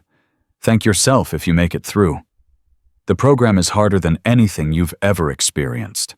The washout rate is high, and the people who graduate are changed in ways they don't expect." Changed how? Maya thought about Prague, about the concrete room, about the 4 men who had tried to break her and the person she'd become in order to survive. Changed in ways that let them see what others can't. Changed in ways that make them dangerous to anyone who underestimates them. She paused. Changed in ways that can never be unchanged. Sarah nodded slowly. "That sounds like exactly what I want." "Then prove it. Get through basic. Get assigned to a combat-ready unit. Do the work. And when you're ready, apply to the program." Maya extended her hand again. "Until then, stay focused. The path between here and there is longer than you think." Sarah shook her hand firmly. "I'll see you on the other side, Specialist Sinclair." "I look forward to it." Sarah left.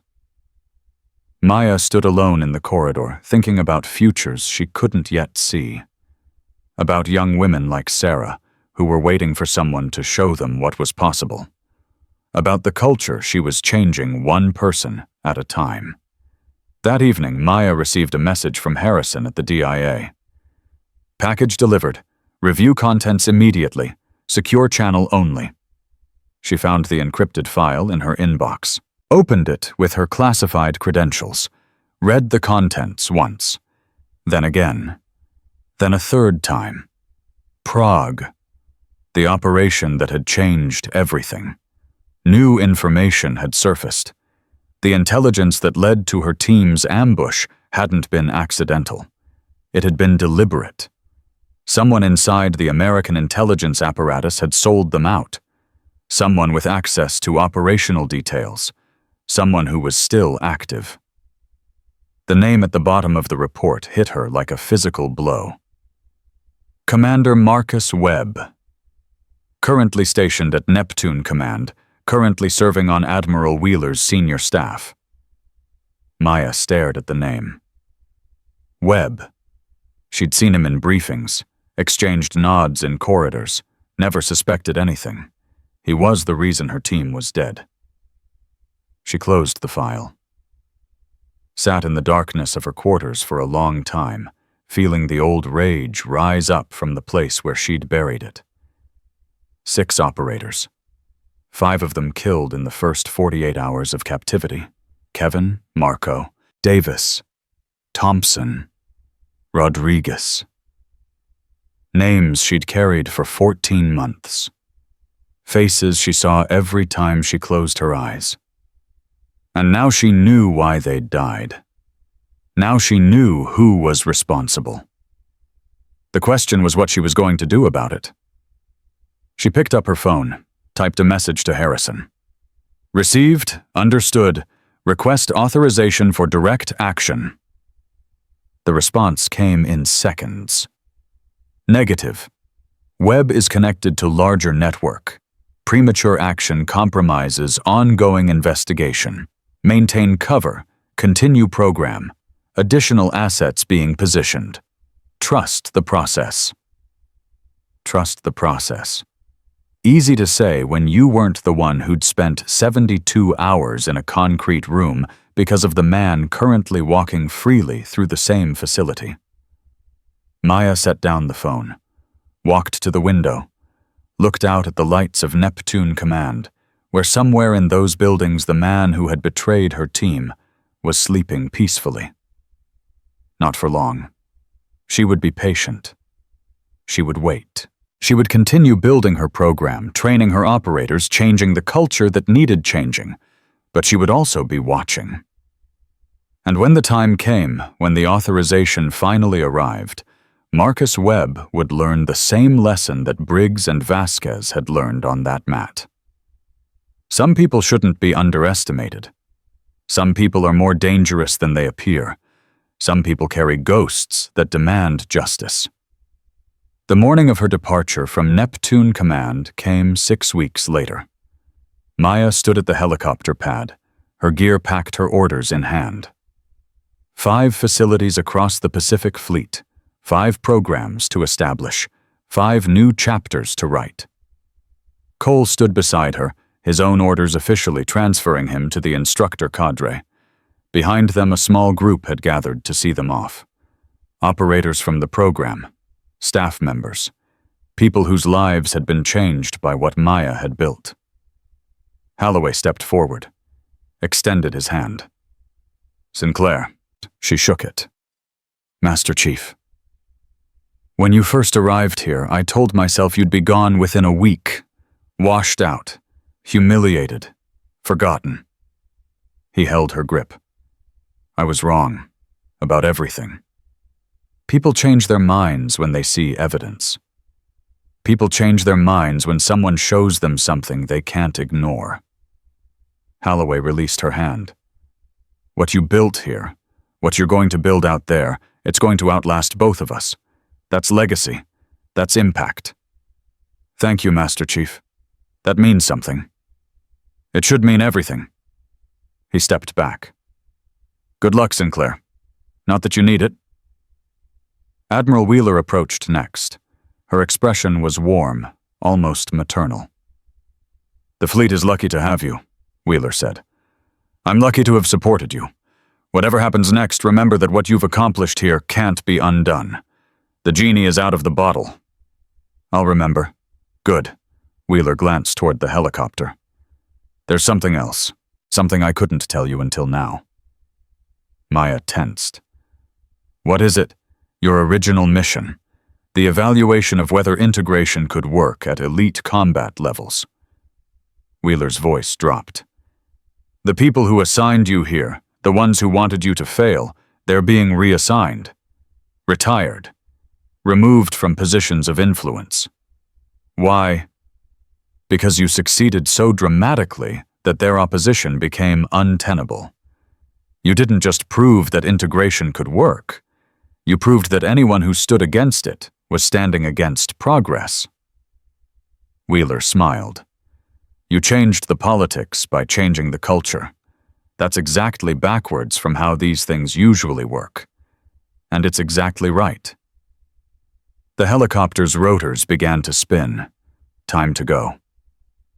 Maya looked around at the faces gathered to see her off. Operators she'd trained, staff she'd worked alongside, people who had started as enemies and become something else entirely. Thank you, she said to all of them, for believing in what we built, for being willing to change. She turned and walked toward the helicopter. Cole fell into step beside her. Ready? He asked. Ready. They climbed aboard. The door closed. The rotors accelerated. As the helicopter lifted off, Maya looked down at Neptune Command one last time. The facility where everything had started. The mat where she'd proven what she could do. The bunker where she'd proven what she was willing to risk. Somewhere in those buildings, Marcus Webb was going about his day unaware that his time was coming. That justice was patient, but inevitable.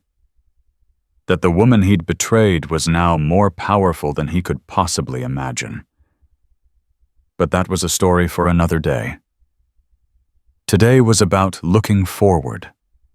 About the 5 facilities waiting to be built. About the thousands of operators waiting to be trained. About the culture waiting to be changed. Maya leaned back in her seat and closed her eyes. The helicopter banked over the coastline, heading toward the horizon, toward the future, toward everything that came next. Behind her, Neptune Command grew smaller and smaller until it disappeared from view. Ahead of her, the world was waiting. 301 Navy SEALs had watched her take apart 2 elite operators in 4 seconds. That story had spread to every base in the fleet. It would continue spreading, growing, becoming legend. But the legend was just the beginning. The real work was what came after. The training, the teaching, the slow, patient transformation of a culture that had needed changing for decades. Maya Sinclair was 21 years old. She had survived things that should have killed her. She had proven things that should have been impossible. She had changed minds that should have been unchangeable. And she was just getting started. 4 seconds on a mat. 4 men saved from a collapsed bunker. 112 graduates. 5 new facilities.